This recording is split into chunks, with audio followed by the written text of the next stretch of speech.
Good morning, good morning, good morning. Welcome back to the Wildings Landing. First time joining me, thank you, thank you. If it's your 300 and something time of joining me, thank you.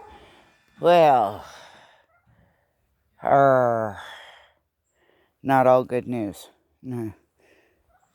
As a matter of fact, grrr. In here was the Seminole pumpkin. Obviously, the cold got it. I didn't have enough frost fabric to cover this. I've got 5 or 6 of them curing. So I figured let it go. I'll harvest seed from the ones that I've got and I'll replant. When I pulled them up, I realized that we have a serious root knot nematode problem in here. I know how to handle that.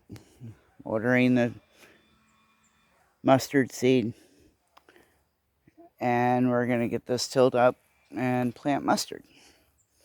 So in dealing with that disappointment, went back, sat down, tried to regroup, thinking about this, and thought of the positives. Found it out now, not in March, when I'm trying to put things in the ground.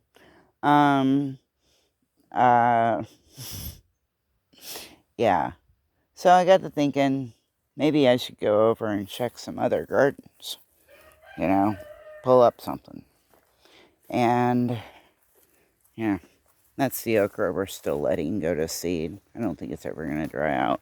Alabama Red, absolutely love it. Anyway, out here I had 2 rows of tomatoes, a row of peppers. No, let's just say 1 row of peppers. There's kind of a half row back here, but it's losing it. Some green beans over there on the fence and some eggplant. And I've been covering this stuff and, taking necessary precautions. I thought I'd come out and pull up. I did lose a couple in the cold. I thought I'd come up and pull up maybe, one that was already dead. See. Didn't look like bad. There was a little bit of evidence, but not bad. But some of these are, show you what I'm doing. Some of these are much more obvious than others. This one I would not consider bad. I see a little bit, but see if we can pull up one that shows a lot of it. Oh, yeah, it was this one. This is the one that made me go, yeah, let's just do a video. But those little nodules in the roots are a sign of root knot nematode. And nightshades seem to, of course, really be affected. So I'm coming through and I'm digging things up. For some reason, just stupid trying to save it, not thinking something all the way through. I thought I'd transplant all these tomato plants. And then it dawned on me as I'm pulling them up and getting them. I've already got the area that I was going to transplant them in taken care of. Right, I realized you can't transplant them. They're gone. They have the problem.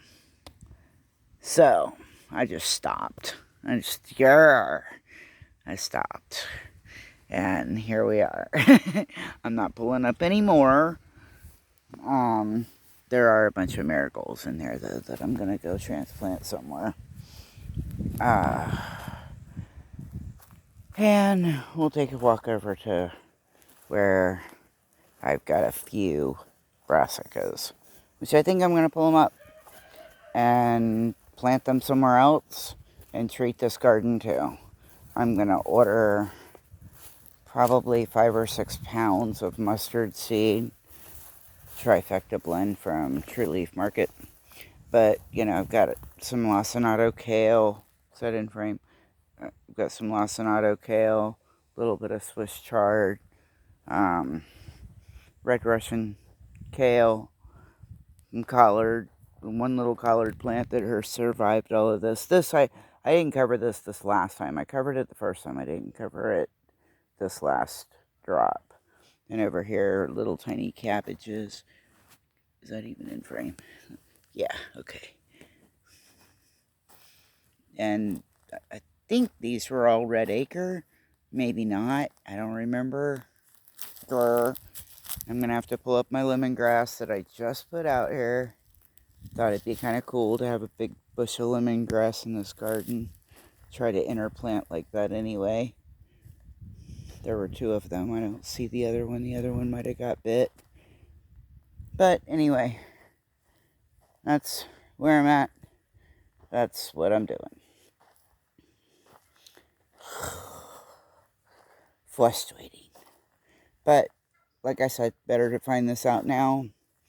Be able to treat these gardens, get the mustard on, and ironically, on the same day that I find out this is ahead of us and we're going to have to do this, the shop that has my tiller called and said my tiller's ready. So, at least there's that.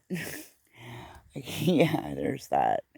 So, we will have the equipment and stuff necessary to do what we need to do and get these gardens ready for hopefully early spring, but if not, at least mid-spring. I'm hoping to turn them over real quick. Any tips on that? Drop them down below. If you've ever dealt with root knot nematodes and even like a house garden setting, what did you do other than the treating with mustard and the way we're doing it? What did you do? I'm so discouraged. You know, I've got tons of seedlings starting to just pop the surface. Most of them's birthday was yesterday. And I'm planning on getting these gardens in order. And now I've got to figure out what I'm going to do with all that. Keep it in pots until these gardens are ready is my assumption right now. My mulberry tree looks so sad. It never drops all of its leaves. As a matter of fact, it's dropping the berries. I don't know if you guys caught that, but there were a couple of berries. There's a couple right there, I'm sure. As soon as I touch them, they're gone. Yeah. So, mine never goes completely dormant. The moringa hasn't even been too hard hit back.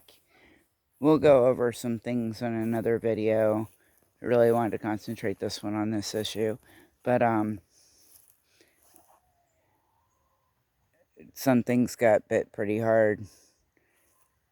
Just to touch on it, Green Dreams, Pete over at Green Dreams watched a video yesterday how different things are affected by the cold over time. Sometimes you don't see the damage immediately, but you'll see it a day, a week, 2 weeks later. And see that with my papayas. Yesterday they looked great. Today they not so much. So yeah. Alright, I'll show you that in another video though, guys. Thank you for joining me. Thank you for hanging out. I appreciate each and every one of you. Like, subscribe, follow, comment, do what you gotta do your thing. And we'll see you real soon.